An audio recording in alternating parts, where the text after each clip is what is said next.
তারুণ্যের শক্তিতে নতুন বাংলাদেশ গড়ার লক্ষ্যে সুনামগঞ্জে সাংবাদিকদের নিয়ে ডাচ বাংলা ব্যাংক শাখার তারুণ্যে উৎসব। সুনামগঞ্জ প্রতিনিধি।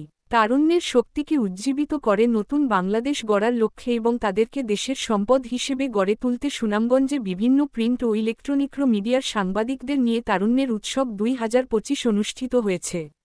আজ মঙ্গলবার সকাল 11টায় Dutch Bangla bank limited PLC Sunamganj শাখার আয়োজনে শহরের পুরাতন বাসস্টেশন এলাকায় ডাচ বাংলা ব্যাংক সুনামগঞ্জ শাখার কনফারেন্স হলে তারুণ্যের উৎসব অনুষ্ঠিত হয়েছে।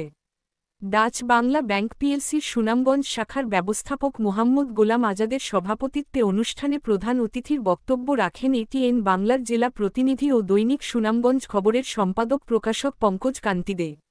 সভায় আরও উপস্থিত ছিলেন সুনামগঞ্জ জেলা সাংবাদিক ফোরামের সভাপতি ও মোহনা টেলিভিশনের জেলা প্রতিনিধি কুলেন্দু শেখর তালুকদার, বাংলাদেশ সংবাদ সংস্থা বাসসের জেলা প্রতিনিধি মোহাম্মদ আমিনুল হক, দৈনিক খবরের স্টাফ রিপোর্টার মুশফিকুর রহমান, ডিবিসির জেলা প্রতিনিধি সাইদুর রহমান আসাদ, সাংবাদিক কে মিলন আহমেদ, দৈনিক সুনামকণ্ঠের স্টাফ রিপোর্টার তানভীর আহমেদ, জেনিয়া আক্তার, ইশরাত জাহান মৌ, তুর্জ দাস, জাকারিয়া আহমেদ, কামরান আহমেদ প্রমুখ।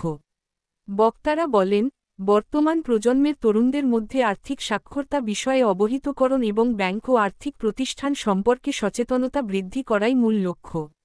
কেননা বর্তমান প্রজন্মের ছেলেমেয়েরাই আগামীর স্বনির্ভর বাংলাদেশ বিনির্মাণে তারা কাজ করবেন।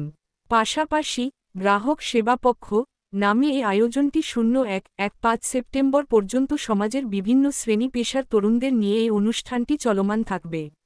মূল বিষয়বস্তু হল প্রথমত আর্থিক খাতের সেবাসমূহ, ব্যাংকিং প্রোডাক্ট, দ্বিতীয়ত ডিজিটাল আর্থিক সেবা, তৃতীয়ত ব্যক্তিগত অর্থ ব্যবস্থাপনা, চতুর্থ সাইবার নিরাপত্তা ও জালনোট চেনা, পঞ্চম ঋণ ও বিনিয়োগ, ষষ্ঠ উদ্যোক্তা উন্নয়ন ও সপ্তম টেকসই উন্নয়ন।